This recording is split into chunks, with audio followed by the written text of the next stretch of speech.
2024 को दिल्ली में ईवीएम हटाओ संयुक्त मोर्चा की इस प्रेस कॉन्फ्रेंस में लोकतंत्र के चौथे सच्चे और अच्छे प्रहरी, जिनके माध्यम से पूरा देश ज्वलंत समस्याओं को देख रहा है, तमाम साथियों का दिल की गहराई से स्वागत है।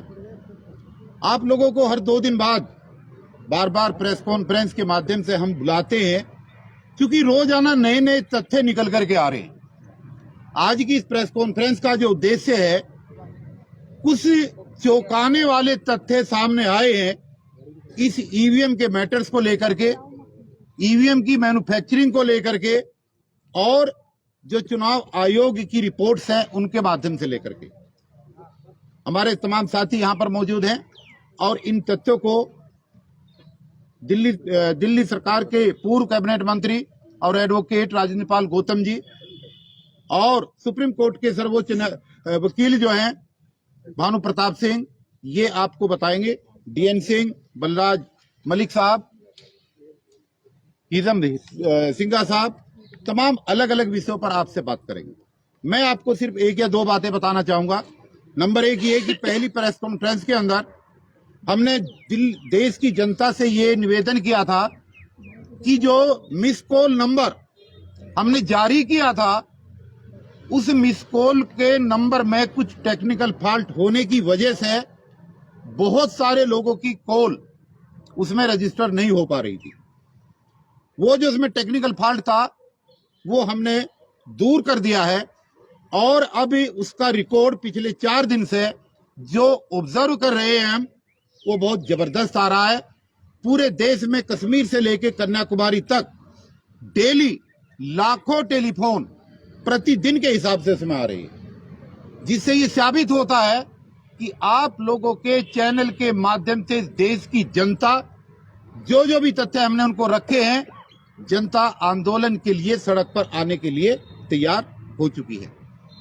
आप लोगों को यह भी बताना जरूरी है कि देश के जितने भी प्रदेश हैं, उन सभी प्रदेशों की राजधानियों के अंदर बड़े प्रोग्राम के आयोजन की कुछ घोषणाएं हमने पहले करी थी और वहां की जनता खुद अपने यहां बड़े बड़े प्रोग्राम करने के लिए रोज हमें सैकड़ों टेलीफोन रोजाना कर रही है। लेकिन जब हम वहां पर जाएंगे, 28 तारीख से शुरुआत हो रही है राजकोट से, राजेंद्र पाल गौतम साहब वहां पर जाएंगे और वहां से फिर लगातार हर प्रदेश की राजधानियों में प्रोग्राम आयोजित होंगे। तो निश्चित रूप से देश की जनता ये जानना चाहती है कि जो ये प्रोग्राम सभी प्रदेशों में हो रहे हैं, इनका लास्ट में क्या निचोड़ निकलेगा। जैसा आपको विदित भी है कि आने वाली 31 जनवरी को भी यहाँ पर एक दिल्ली में प्रोग्राम हो रहा है एक संगठन के माध्यम से। ठीक उसी तरीके का बड़ा प्रोग्राम पूरे देश की राजधानियों में आयोजित करने के बाद जो हमारी टीम ने घोषित किया है, जो निर्णय लिया है, आने वाली 2024 की 25 फरवरी दिल्ली के अंदर पूरे देश के लोगों को आह्वान किया जाएगा दिल्ली में कूच करने के लिए, और हम लोग मंडी हाउस पर इकट्ठा होंगे और वहां पर इकट्ठा होकर के हम पीएमओ हाउस का घेराव करेंगे।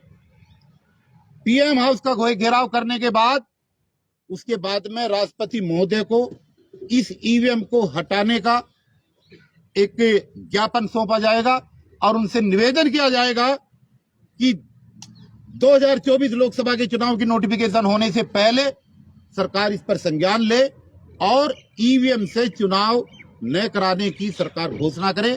चुनाव आयोग को ईवीएम के बजाय बैलेट पेपर से चुनाव कराने के लिए निर्देशित करे। तमाम तरीके की चीजें बीच में घटनाक्रम होंगे, फिर हम आपको बुलाएंगे। तो जो नए नए तथ्य, ये एक ऑर्गेनाइजेशन से जुड़ी सूचना थी कि आने वाली 25 फरवरी को पूरे देश के लोग दिल्ली के मंडी हाउस पर इकट्ठा होकर इस देश के पीएमओ ऑफिस का घेराव करेंगे और घेराव करने के बाद हम एक ज्ञापन देश के राष्ट्रपति को देंगे ताकि इस देश में आने वाला लोकसभा का 2024 का चुनाव ईवीएम से न करा करके बैलेट पेपर से कराया जाए। अब जो तथ्य निकल करके आए हैं वो बड़े चौंकाने वाले हैं। उनको सिलसिलेवार बताया जाएगा और आपके चैनल के माध्यम से जब देश की जनता तक वो तथ्य जाएंगे तो निश्चित रूप से जो अब तक उत्तेजना, जो अब तक उद्वेलित हुआ है समाज और लोग सड़कों पर आए हैं, तो लोगों को जागरूक होने में और ज्यादा सफलता इसमें मिलेगी।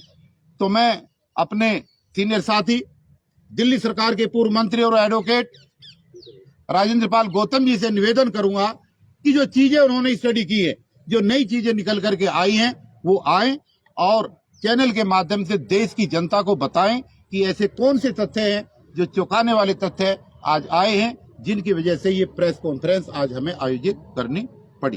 तो राज्यपाल गौतम जी अपनी बात को रखेंगे आपके बीच में बैठ।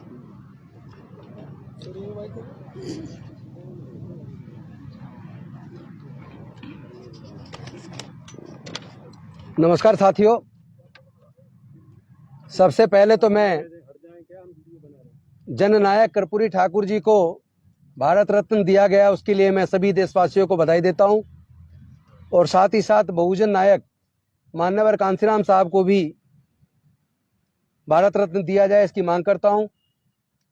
और जो आने वाली 31 जनवरी को बामसेफ के माध्यम से इलेक्शन कमीशन ऑफ इंडिया का जो घेराव हो रहा है, उस घेराव का हम समर्थन करते हैं और हम सारे साथी पूरी ताकत के साथ उसमें शामिल होंगे। कार्यकर्ताओं सहित पूरे देश के लोगों से आह्वान करते हैं कि 31 जनवरी को वो लोग दिल्ली में उस मुहिम में शामिल हों ताकि बैलेट पेपर को वापस लाया जा सके। इसके साथ साथ आज कुछ ऐसे तथ्य हैं जो हमारे सामने आए हैं, जो हमने बारीकी से अध्ययन किया ईवीएम के बारे में। अध्ययन करने के बाद जो चीजें सामने आई हैं, हम तो समझते थे कि सॉफ्टवेयर जो डेवलप किया जाता है उसको बनाने का जो काम कर रहा है वो टेक्निकल एक्सपर्ट कमेटी है और टेक्निकल एक्सपर्ट कमेटी में एमिनेंट प्रोफेसर्स हैं आईआईटी के। उन आईआईटी के प्रोफेसर हैं जिस आईआईटी के अंदर देश के दलितों, पिछड़ों, आदिवासियों के साथ जो बच्चे आईआईटी कर रहे होते हैं उनके साथ उत्पीड़न की घटनाएं होती हैं और वो बच्चे कई बार सुसाइड करते हैं। तो जहां इस तरह के जातिवादी मानसिकता वाले प्रोफेसर्स हैं, जहां जानबूझ के उन बच्चों को इंटरनल एग्जाम में कम नंबर दिए जाते हैं, फेल किया जाता है, उनको डिमोरलाइज किया जाता है, और ऐसे प्रोफेसर्स, ऐसे एमिनेंट प्रोफेसर्स उस इलेक्शन कमीशन ऑफ इंडिया की टेक्निकल एक्सपर्ट कमेटी के मेंबर हैं और वो टेक्निकल एक्सपर्ट कमेटी है जो सॉफ्टवेयर डेवलप करती है।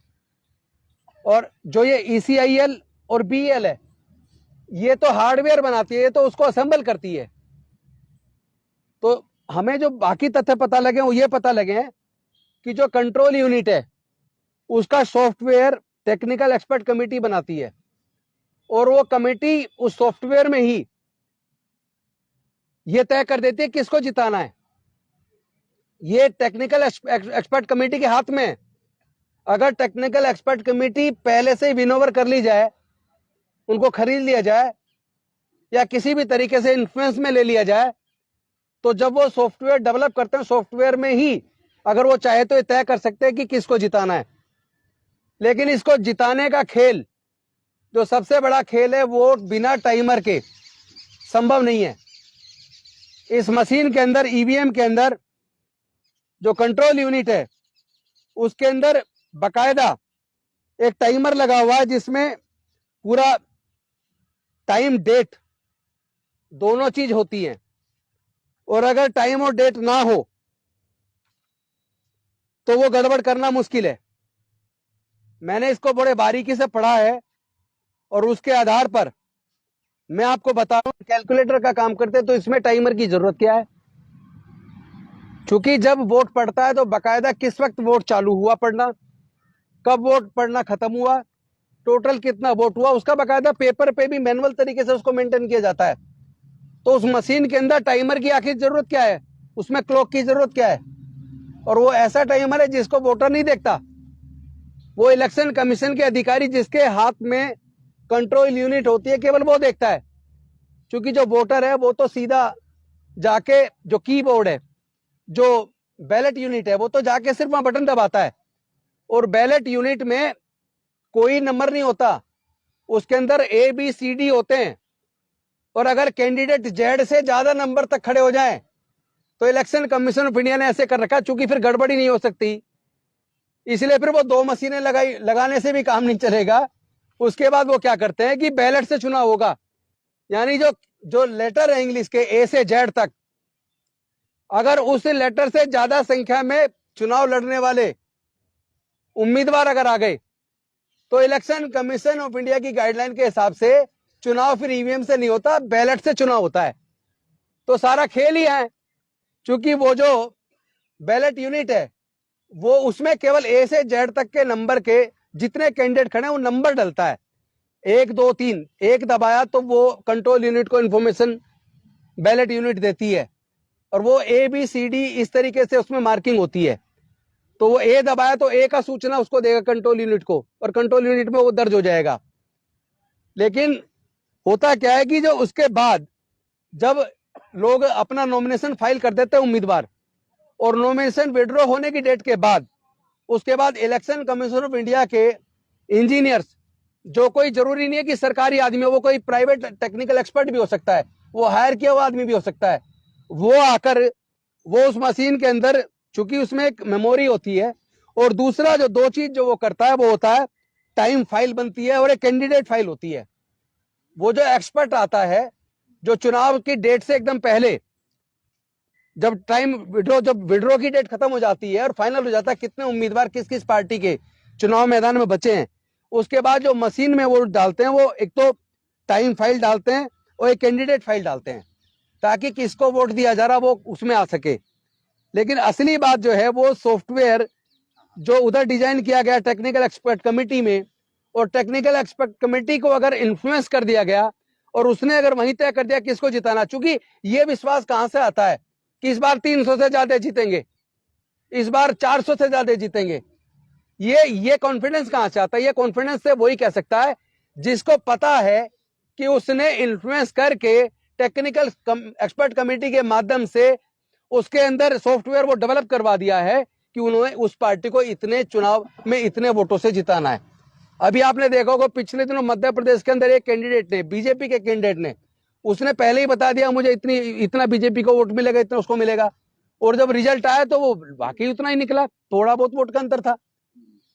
तो इससे ये सारे ये समझ लीजिए कि जो आम वोटर का भरोसा है, जिस वोटर के भरोसे को कायम करने की जिम्मेदारी इलेक्शन कमीशन ऑफ इंडिया की है, तो वो जो वोट की उसकी चोरी हो रही है और उसको बिल्कुल डाउट उसका पक्का होता जा रहा है कि चुनाव के माध्यम से उनके वोट की चोरी हो रही है, उसको उस पर भरोसा नहीं पैदा हो रहा है, तो ये जिम्मेदारी तो इनकी है।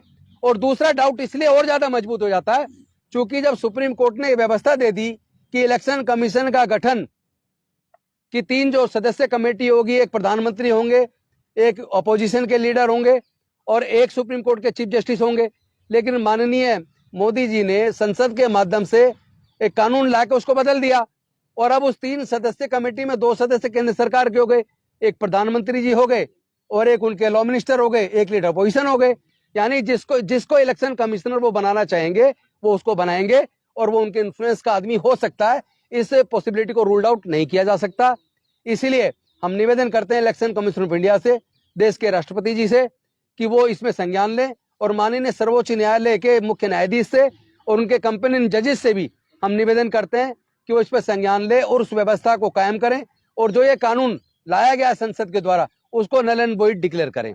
अब मैं चाहूंगा, क्योंकि जो आरटीआई से इंफॉर्मेशन कलेक्ट करके बहुत सारी सच्चाई हमारे भानु प्रताप सिंह जी एडवोकेट लेके आए, वो रखें। इससे पहले एक बात और मैं आपको बता दूं कि पिछले चुनाव में आसाम के एक डाटा आप देखें जिसकी वजह से डाउट और ज्यादा बढ़ जाता है। इसमें आसाम के दीमा हसाओ जिले में एक बूथ पर थे केवल 90 वोट, 90 मतदाता थे, लेकिन ईवीएम में वोट पड़े 171, और उसने फिर चुनाव आयोग के 5 अफसर सस्पेंड किए इलेक्शन कमीशन ने। फिर कैसे भरोसा करें ऐसे ईवीएम पर?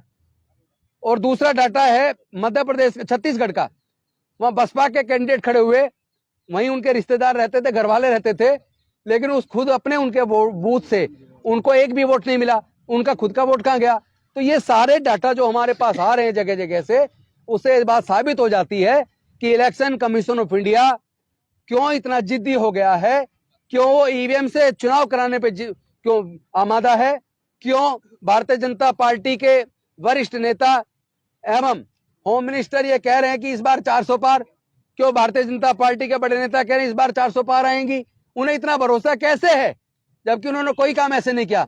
और इसके साथ साथ लास्ट में एक बात कहूंगा, ये सब लोग जैसे राम मंदिर वाला मुद्दा हुआ, कभी कोई सा मुद्दा लाते हैं, ये सब एक माइंड सेट बनाने के लिए, ताकि जो खेल ये खेल रहे हैं उस खेल को वो उसके द्वारा कवर किया जा सके, इसलिए ऐसा खेल चलाया जा रहा है। अब मैं निवेदन करूंगा भानु जी से वो आए और जो आरटीआई से सूचना लेके वो जिस नतीजे पर पहुंचे वो आपके सामने रखेंगे। भानु जी।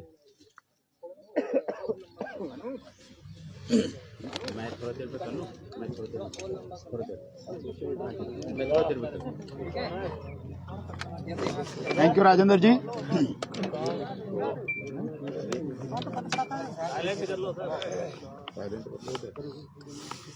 सभी मेरे साथियों का जो मीडिया के इस देश में आज की तारीख में जनता की आवाज है, लोकतंत्र का सच में चौथा स्तंभ है, उन सभी मीडिया के साथियों का आज के इस प्रेस कॉन्फ्रेंस में बहुत बहुत स्वागत। अच्छा एक सूचना और दे दूं कि ये सॉफ्टवेयर में जो डाला जाता है उसके पहले चुनाव से पहले आपने देखा होगा वो मॉक पोल भी करवाते हैं। तो वो जो टाइमर इसलिए काम आता है कि किस वक्त वोट को स्वैप करना है, उससे पहले वो खूब दिखाएंगे, सारे पार्टी को भी डाल के देख लो वोट, उससे पहले वो काम नहीं करता, उससे पहले जो डालेंगे उतना ही दिखाएगा। वोट पड़ने के जिस दिन वोट पड़ेगा उस दिन की रात को 12 बजे के बाद, यानी टाइम उसमें सेट कर दिया, इसलिए टाइमर लगाते हैं कि किस वक्त उसमें स्वैप का डालना है और कब कितने टाइम से कितने टाइम के बीच में स्वैप किया जाएगा, ये सारा खेल उस वक्त कर दिया जाता है। इसीलिए मशीन को जब पब्लिक को दिखाएंगे, देखो वोट डाल के देख लो, जितना आप डाल रहे हो वही निकल रही है। मोकपोल भी कराएंगे, मोकपोल में भी वो आएगा, क्योंकि असली खेल सॉफ्टवेयर में डाला गया है, किस टाइम आपकी वोट को स्वैप करना है, किस पार्टी के जिसको ज्यादा मिली है, कितना किसको पहुंचानी है, वो खेल उस वक्त तय हो जाता है। धन्यवाद। मीडिया के सभी साथियों का बहुत बहुत स्वागत। साथियों, आपको ध्यान होगा हमने आपसे कहा था कि 24 तारीख को हम एक खुलासा करेंगे और हमने बहुत स्पष्ट रूप से कहा था कि हम बताएंगे कि ये ईवीएम का जो सारा खेल है ये क्यों बनाए रखना चाहते हैं, इस षड्यंत्र में कौन कौन शामिल है, ये मैंने बहुत स्पष्ट रूप से बताया था। जो पीछे 2 दिन पहले जो हमारी प्रेस कॉन्फ्रेंस थी तो कुछ साथी बड़ा आग्रह कर रहे थे कि आज ही बता दो, उस दिन क्या खुलासा है आज ही बता दो, पर हर बात का एक समय होता है, एक तरीका होता है, और हमारी लड़ाई किसी आम आदमी से नहीं है, किसी अनपढ़ से नहीं है, हमारी लड़ाई बहुत पढ़े लिखे लोगों से है और बहुत मजबूत, जिनके हाथ में सत्ता है, जिनके हाथ में सब कुछ है, जो चाहे कर दे, उनसे हमारी लड़ाई है।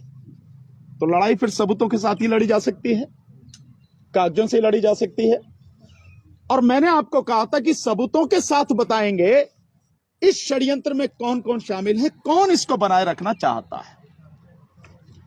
हमारे साथी हैं, उन्होंने ये आरटीआई लगाई, 3 आरटीआई, और ये आरटीआई उन्होंने लगाई, एक तो इलेक्शन कमीशन ऑफ इंडिया को, एक आरटीआई उन्होंने लगाई बीईएल को, भारत इलेक्ट्रॉनिक्स लिमिटेड, और दूसरी आरटीआई तीसरी जो लगाई उन्होंने वो लगाई ECIL, electronic corporation of India limited, जो हैदराबाद में है, बीएल बेंगलोर में है। तो उसमें बहुत सारी चीजें पूछी गई, जो टाइमर वाली बात अभी हमारे साथी राजेंद्र पाल गौतम जी ने बताई है। साथ में यह भी पूछा गया कि जो वीवीपैट है, जो ईवीएम कंट्रोलिंग यूनिट है और जो बैलेट यूनिट है, इनकी पावर की जो इनकी कनेक्टिविटी है, इनकी केमिस्ट्री है, वो क्या है। इस तरह के बहुत सवाल पूछे गए, लेकिन मैं इन टेक्निकल सवालों को छोड़ते हुए बहुत सीधे एक सवाल पे आऊंगा, जिसके बाद मैं नहीं समझता कि किसी और चीज की जरूरत आपको रहेगी। ये 18 सवाल पूछे गए। 18 सवाल में जो 6 सवाल हैं, उन 6 सवालों के विषय में इलेक्शन कमीशन ने कहा कि this information pertains to Messrs BEL and Messrs ECIL which are separate public authorities, and under the RTI Act, you may seek information from them directly. 6 के विषय में कह दिया कि ये उनसे संबंधित हैं, BEL से और CIL से, आप सीधे उनसे पूछ लो। उसके बाद में जो 7वां सवाल है उसके विषय में कहा कि ये लेटर है इलेक्शन कमीशन का, इससे आपको पता लग जाएगी। 8वें सवाल के विषय में कहा कि ये क्वेश्चन क्लियर नहीं है। 9वें सवाल के विषय में कहा कि इलेक्शन कमीशन ही इनका मालिक है, जो वोटिंग मशीन है, ईवीएम मशीन है, इनका मालिक इलेक्शन कमीशन ही है।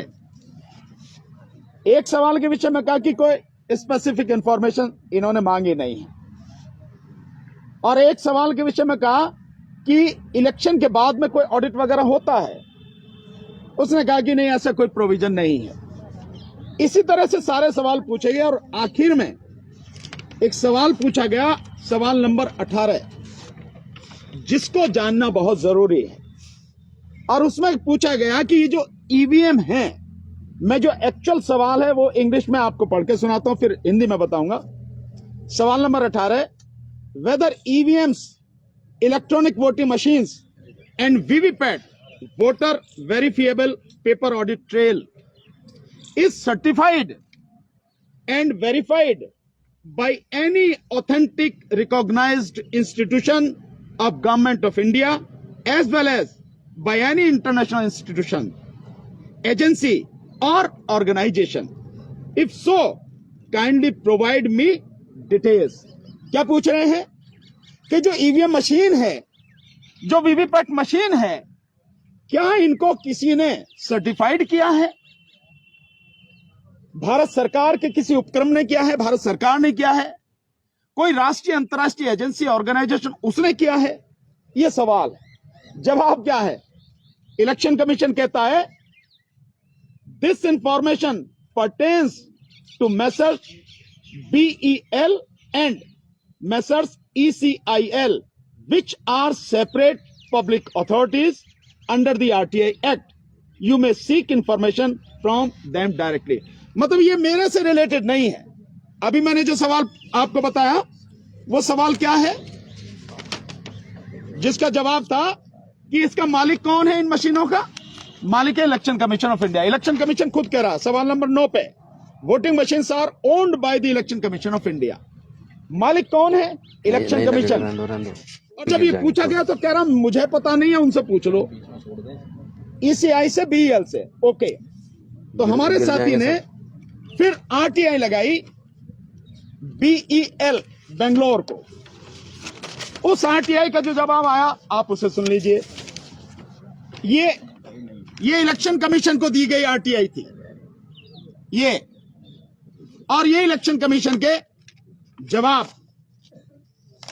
सारे, और ये इलेक्शन कमीशन का वो जवाब जो मैंने आपको पढ़ के सुनाया था, ये जवाब है उसका।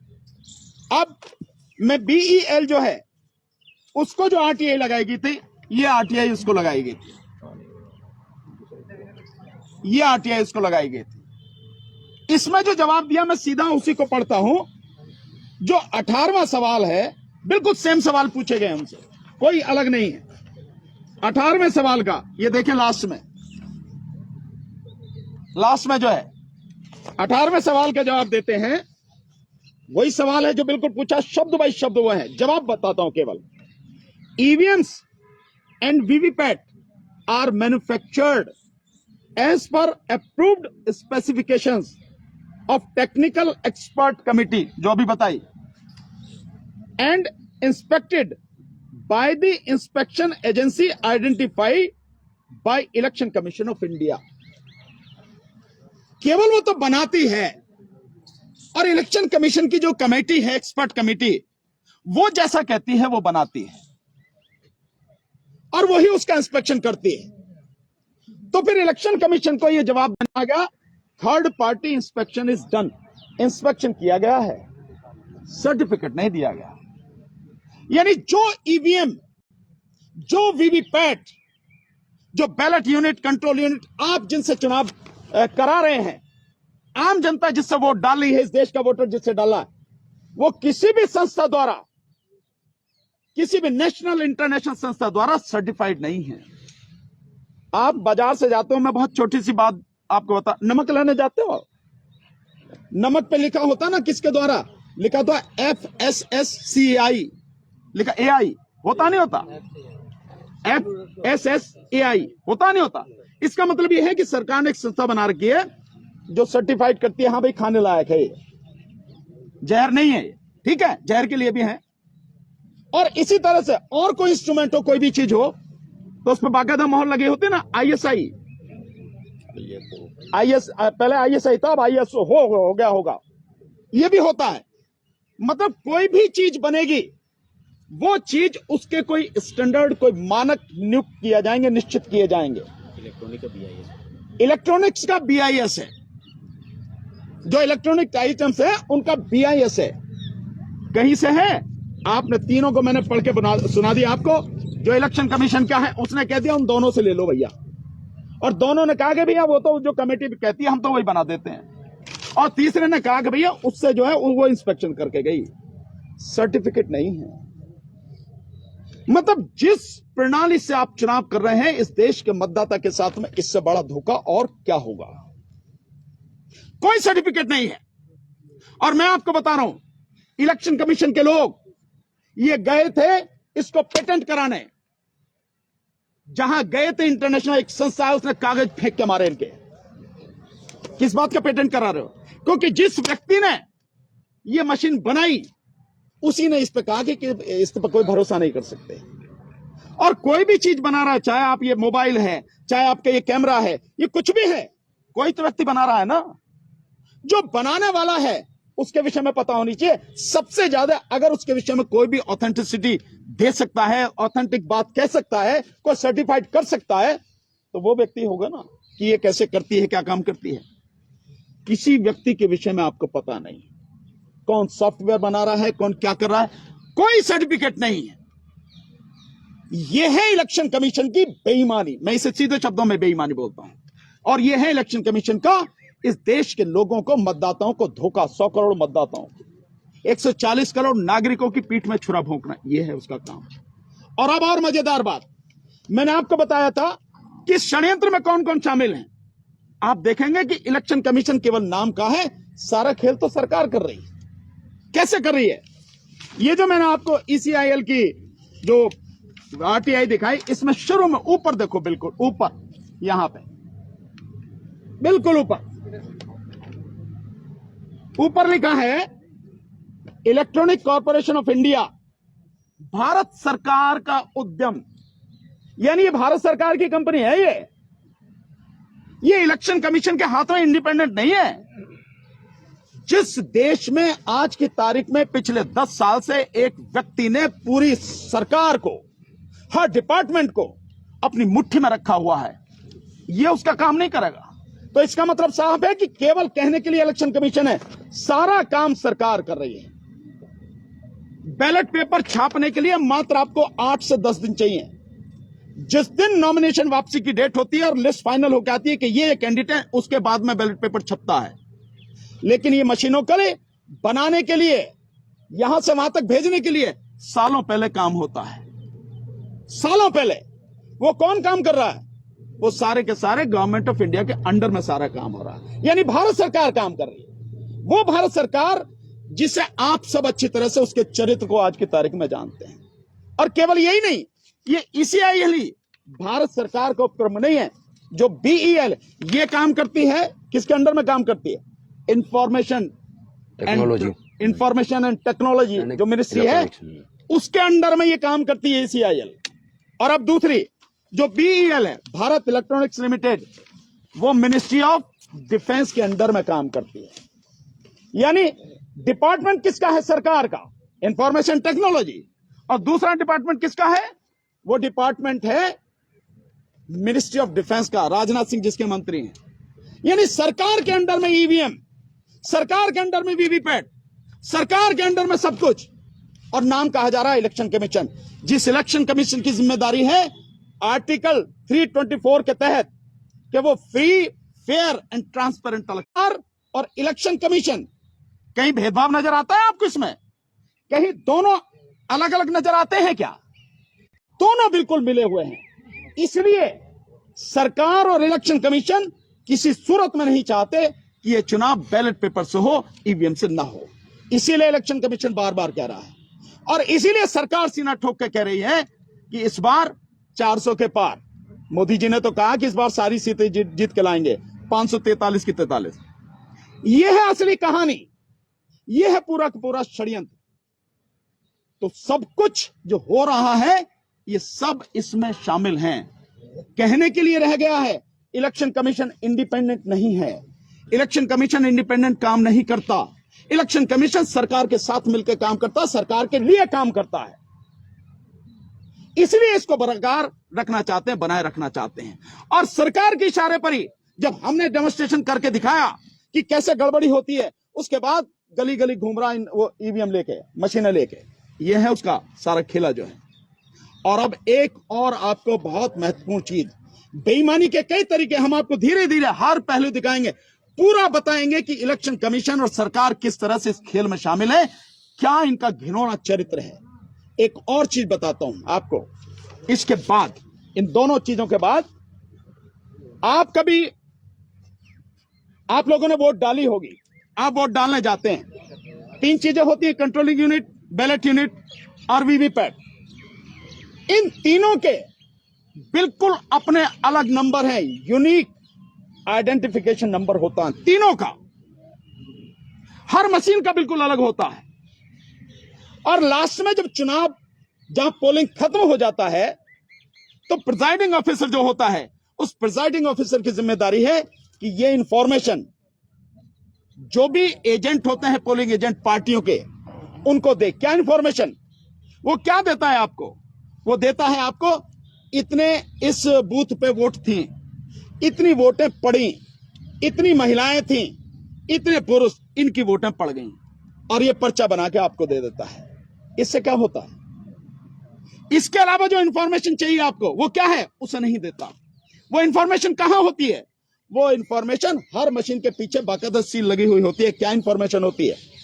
वो चार्ट होती है, एक छोटी सी पट्टी होती है ग्रीन कलर की, और वो एक जो उसका गुलाबी कलर का एक पेपर होता है, उस पर वो सील चिपकी होती है मशीनों के पीछे।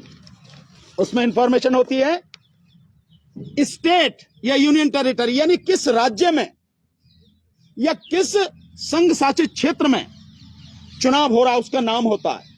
उसके बाद नाम होता है क्या इलेक्शन है, लोकसभा का इलेक्शन है या विधानसभा का इलेक्शन है। उसके बाद तीसरे नंबर पर होता है किस जिले में है, ये जिले का नाम होता है।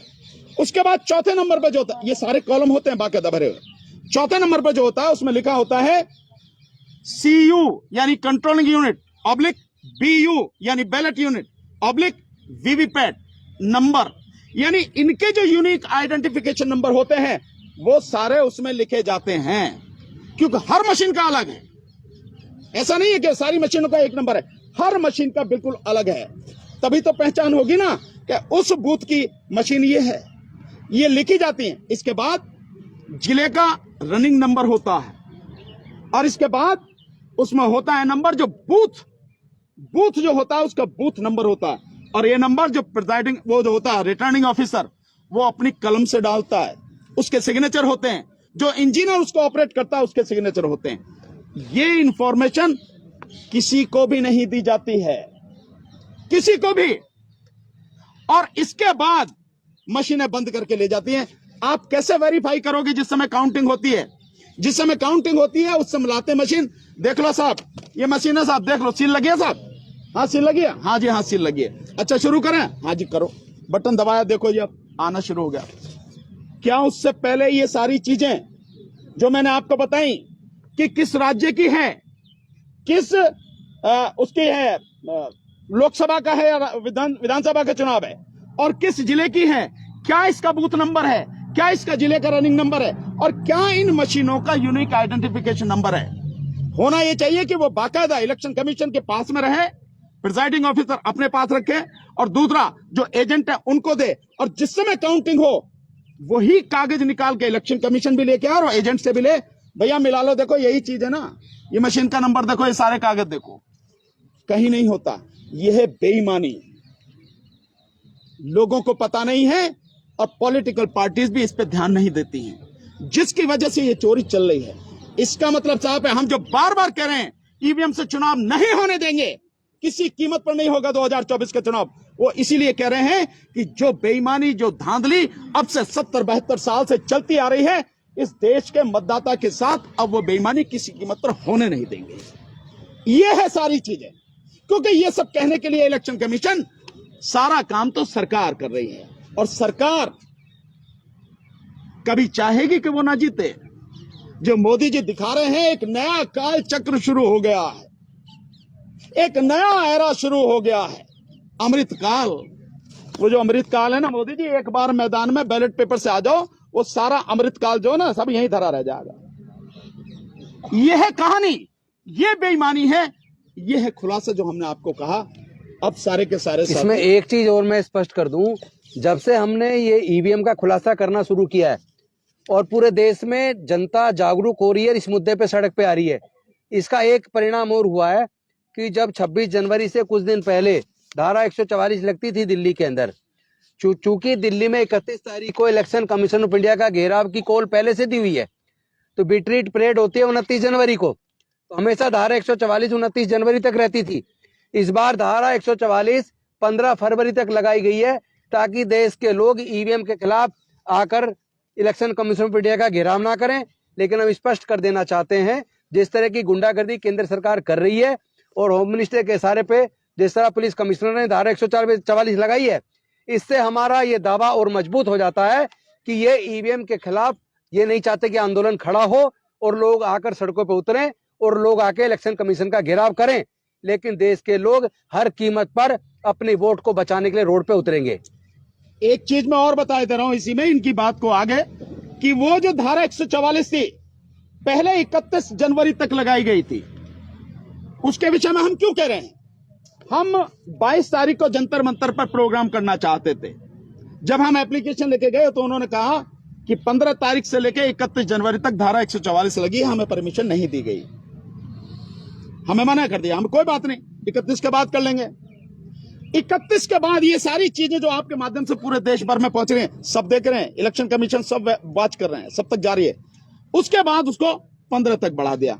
असर ये है, पहला वो लेके घूम रहा है गली गली, और अब असर ये है।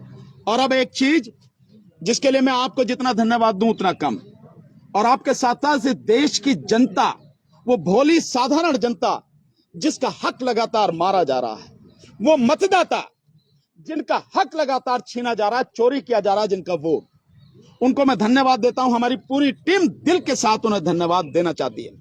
हमने अभी अभी जो इंफॉर्मेशन मंगाई है, जो 4 दिन का, पिछले 4 दिन का जो डाटा है हमारे पास में, जो मिस कॉल आ रही हैं, उस डाटा को मैं आपके सामने रखना चाहता हूं। वो 4 दिन अभी हुए नहीं है, वो 4 दिन भी 7 बजे होंगे, पूरे 4 दिन जिसको बोलेंगे, और रात में जो बंद रहता हो। बाकी जो लगातार कॉल आ रही है वो डाटा मैं आपके सामने रख रहा हूं।